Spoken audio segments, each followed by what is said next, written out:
Menjelaskan di hadis yang sahih, hari kiamat dan tidak akan tergeser kaki seorang sambil ditanya oleh Allah 4 pertanyaan. Berarti kita akan menghadapi 7 pertanyaan. 3 di kuburan, menghadap munkar nakir, man rabbuka, ma dinuka, man nabiyuka, yang tersisa 4 nanti di hari kiamat sebelum dimulai hisab, sebelum tergeser kaki kita ke surga maupun ke neraka. Ditanya oleh Allah Subhanahu wa taala 4 pertanyaan. Yang pertama, lan tazula qadama 'abdin yawm al-qiyamah hatta yus'ala 'an 4. Tidak akan tergeser kaki seorang di hari kiamat sampai ditanya oleh Allah Subhanahu wa taala 4 pertanyaan. Yang pertama, an umrihi fima afnah. Umurnya apa yang kamu lakukan? Allah tidak akan tanya berapa usia, tapi apa yang kamu isi dalam usia. 60, 70, 100 tahun, kurang, lebih, Allah tidak pedulikan berapa usia kita. Bahkan banyak para sahabat ketika ditanya usia berapa, dia menjawab usia saya 10 tahun. Padahal sudah tua, sudah di atas 50, ada yang di atas 40. Tapi kenapa begitu ditanya soal umurnya dia menjawab 10 tahun? Ternyata mereka menghitungkan usia yang sebenarnya adalah usia yang terisi taat.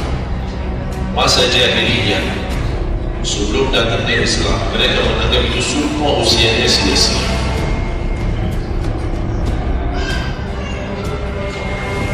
Berarti kalau ada orang muslim tidak salat sama sekali sampai usia 50 tahun, semua usianya sia-sia. Karena tidak ada ibadah satupun yang diterima kalau tidak bersalat. Biarpun dia haji setiap tahun, puasa setiap Ramadan, dia bersedekah berinfak setiap hari, tapi tidak pernah salat 5 waktu sama sekali, sia-sia. Karena pertama yang akan dihisab oleh Allah salat. Kalau salat itu beres, baru akan ditanya yang lain. Kalau salatnya tidak ada, Allah tidak perlu bertanya. Makanya saya selalu berkata, khususnya pada pemuda, seberapapun dosamu, jangan tinggalkan salat. Sebesar apapun dosamu, jangan tinggalkan salat. Karena salat itu ibadah yang langsung menyambungkan kita sama Allah, tali hubungan kita sama Allah. Kalau tali hubungan kita sama Allah terputus, tidak ada tali yang bisa sambung lagi. Dan selama Anda menjaga salat, berarti masih ada harapan masuk dalam golongan yang akan diampuni Allah. Ada harapan ampun. Tapi kalau tidak salat, terus bagaimana Allah ampuni kalau tidak mau bertobat? Banyak orang berkata, saya malu, atau dia merasa ada bisikan di hatinya, buat apa lo salat? Tak apa ini, perilaku kamu aja tidak benar, sama orang tua aja tidak benar, dosamu tidak pernah hati-hati, percuma salat, tidak usah. Itu ingat bisikan syaitan. Karena syaitan ingin semuanya sekali-kali rusak. Kalau berbakti baik belum sempurna, masih banyak dosa maksiat, banyak kerusakan yang lain, tapi masih terjaga salatnya, ada harapan diampuni dosanya. Jangan sampai syaitan berhasil menggoda kita sekalian tidak salat, sudah hancur. Sudah rusak yang lain, ditambah lagi parah, tinggalkan salat. Atau ada orang taubat, selama dia tidak salat, lancar, beres, aman, tidak ada apa-apa. Begitu dia taubat, dia merasa sedih, menyesal, dia mulai menjaga salatnya, hilang motornya, kehilangan kerjaannya, diuji sama Allah SWT dalam rumah tangganya. Setan datang, coba kamu ada dulu biasa-biasanya dapat ada ujian, begitu anda mulai salat ada ujian, apa ini? Udah berhenti aja salat, nanti kembali beres, berhenti salat. Pas begitu dia keluar masjid kehilangan motor, ya Allah gimana? Saya selama ini tidak pernah salat, tidak pernah hilang motor. Begitu saya mulai salat malah hilang motor saya. Datangnya setan di situ. Coba kalau kamu tidak salat, tidak bakal hilang motornya. Akhirnya dia merasa nyesal, dia berhenti. Berarti niatnya bukan taubat, niatnya salat. Ya Allah mohon aku salat tapi Allah jaga motor aku ya. Nah itu niatnya. Bukan salat karena Allah, tapi salatnya karena terjaga motornya. Itu beda niat. Berarti ketika kita berlaku ibadah, melakukan sesuatu ibadah, tapi ada ujian yang masuk, jangan anda salahkan ibadah, tapi salahkan niatmu. Ada apa dalam niatmu? Pasti ada salah niat. Dan itu inti daripada umur kita. Yang kedua, pertanyaan Allah Subhanahu wa taala, wa 'an syababihi fima abla. Usia mudamu, apa yang kamu perjuangkan? Apa yang kamu lakukan? Pertanyaan saya kepada jemaah, usia muda apakah bukan usia dari umur? Bukan sesuatu dari umur? Usia muda bukan sebagian dari umur? Dari total umur? Bukan dari total umur. Tapi kenapa Allah bertanya soal umur secara total dan ditanya lagi soal usia muda? Kenapa? Padahal sudah cukup Allah tanya tentang umurmu, ditanya lagi tentang usia muda. Kenapa dua kali ditanya? Allah tidak mencukupi dengan pertanyaan umur, total umur kita, tapi Allah menambahkan lagi, itu menjadi beban bagi seorang pemuda. Allah bukan akan tanya total usia umurmu, tapi akan Allah tambah lagi pertanyaannya, apa yang kamu lakukan di usia muda? Usia muda itu sangat, menurut saya sangat sensitif. Anak muda yang taat, istiqomah di sisi Allah lebih baik daripada yang tua yang taat. Sekali lagi, dan yang tua-tua jangan tersinggung ya.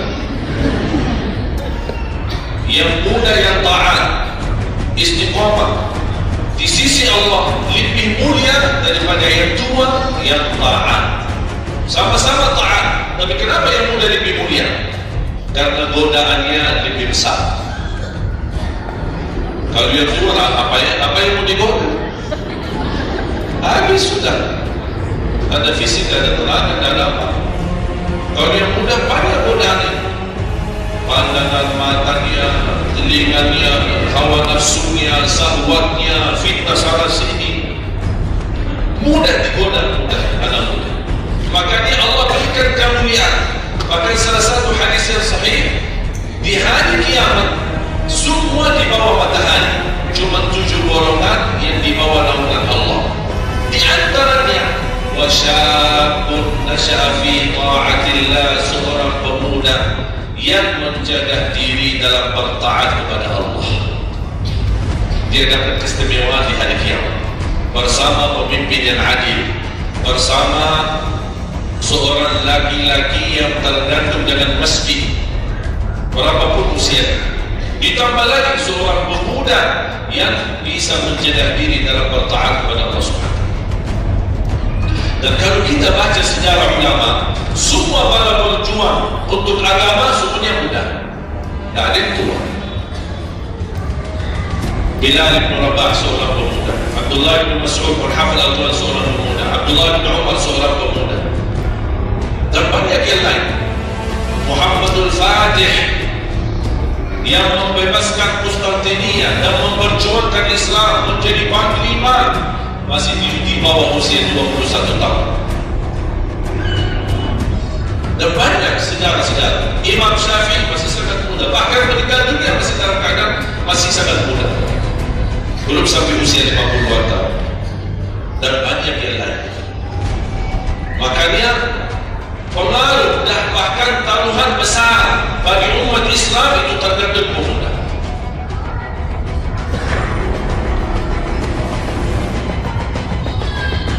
Kalau pemuda yang suka memakmurkan masjid, mencintai Al-Quran, dan dia bisa menjaga diri, dan dia bisa berbakti baik sama orang tuanya, dan selalu menjadikan target utama ridha Allah, wallahi Indonesia makmur. Kalau pemuda dia jauh dari masjid, sibuk hanya pacaran, dan dia meninggalkan salatnya, jauh dari hal-hal yang baik, justru dia jatuh dalam narkoba dan berkali macam-macam dosa dan maksiat, hancurlah negeri Indonesia. Indonesia tergantung pemuda. Maaf, bukan tergantung para tua, tergantung pemuda. Yang ketiga,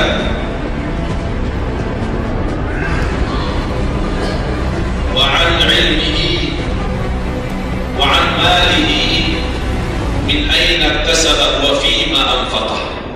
Pertanyaan yang ketiga yang akan ditanyakan oleh Allah, hartamu dari mana dan ke mana? Bahaya.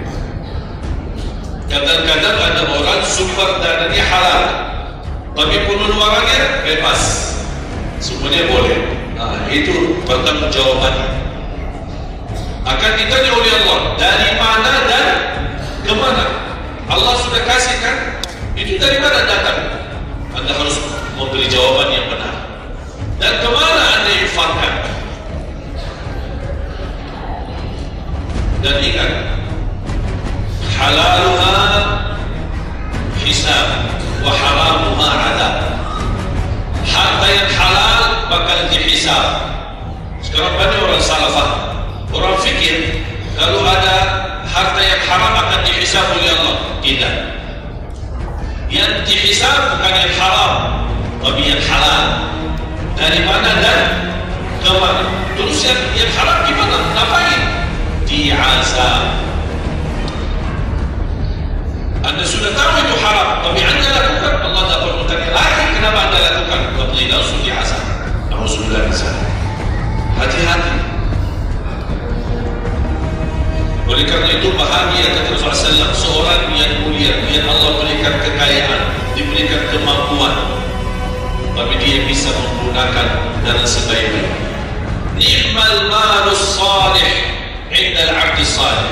Sebaik-baik harta yang halal di tangan hamba yang salih.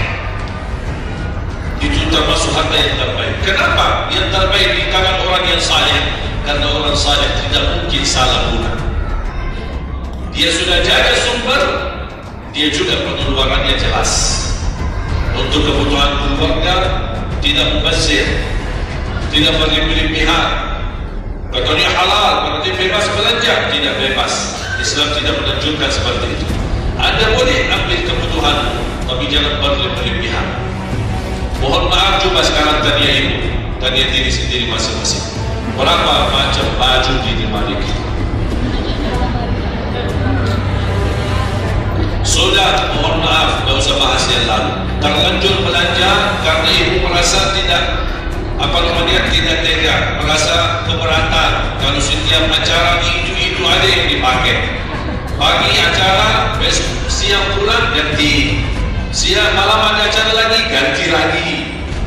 Jangan merasa malu, apalagi kalau ketahuan ibu kan mencari baju baginya, modalnya beda warna, memang sama model tapi beda warna. Malu kalau orang begitu. Makanya udahlah, terlanjur itu memang mohon maaf kebiasaan wanita. Tapi saya usulkan baju-baju yang sudah lama tidak dipakai, ngapain disimpan? Sudah bebaskan, infakkan, sedekahkan. Saya kemarin bermusyawarah dengan tim-tim yayasan kami untuk membuat satu lembaga khusus yang punya pakaian-pakaian yang sudah lama tidak dipakai. Apapun, boleh alat apa, meja, sofa, apa saja yang di rumah, karpet, yang mungkin sesuatu yang tidak pernah dipakai, apa dia barang makanan, piring, sendok, apa saja, insya Allah kami bisa ditarik dan dikawal dan dikelola lagi, dikelola ulang, termasuk baju-baju kalau ada yang robek atau ini kita bisa jahit, kita bisa berbagi dan kita sedekahkan, bisa di dalam negeri dan bisa di luar negeri. Alhamdulillah program ini berjalan di kota Madinah. Alhamdulillah tidak ada lagi mubazir yang buat baju sia-sia, semuanya bisa dimanfaatkan. Mudah-mudahan terwujud program ini agar ibu-ibu tidak terbeban. Ada kelebihan pindah rumah. Biasanya kalau pindah, apalagi kalau orang kaya, pindah rumah mana barang-barang dibawa lagi? Barang-barang pasti yang baru-baru semua. Terus yang tersisa kemana? Dibuang atau tidak tahu kemana nih. Udah kita yang ambil, kita yang kelola, yang perlu diperbaiki kita perbaiki, dan kita hantarkan kepada warga-warga yang miskin yang mereka tidak punya apa-apa. Setuju? Yang terakhir, yang keempat, wa'an ilmihi mada amila bihi. Allah akan terlihat terhadap ilmu apa yang kamu lakukan. Jadi jemaah sekalian, intinya bukan berapa banyak ilmu, tapi berapa yang anda amalkan. Oleh karena itu, jangan terlalu banyak belajar. Belajar dan amalkan. Walaupun anda belajar cuma sedikit, itu jauh lebih baik daripada anda banyak belajar tapi tidak sempat beramal. Belajar amal, belajar amal, dan ilmu yang bermanfaat yang diikuti dengan amalun salih. Ada orang masya Allah semangat, sana belajar, tapi tidak pernah beramal. Dikasih amalan zikir ini tidak diamalkan, ditambah lagi amalan yang kedua tidak diamalkan, akhirnya terbeban, banyak amalan belum ditunaikan. Itu menjadi beban. Nanti di hari kiamat Allah akan tanya, sudah berapa lama kamu belajar, sudah berapa banyak ilmu, apa yang kamu amalkan. Oleh karena itu jemaah sekalian, tolong jaga. Boleh anda belajar, tapi anda amalkan. Kalau ada orang berkata, daripada saya salah, ya udah tidak usah belajar, itu bahaya lagi. Ada orang berkata, daripada saya berkumpul dan bisa mengamalkan, mendingan saya tidak usah banyak belajar, adalah biar saya tunaikan dulu yang sudah saya belajar. Tidak, tetap anda belajar dan mengamalkan sesuai kemampuannya. La yukallifullahu nafsan illa wus'aha. Walaupun anda belum tunaikan seluruh amalannya, tidak apa-apa, tapi anda sudah ada niat, anda sudah ikhtiar, anda sudah tunjukkan yang terbaik, tapi kemampuannya memang sampai segini, kemampuannya memang terbatas, tidak apa-apa. Allah melihat anda sudah bersungguh-sungguh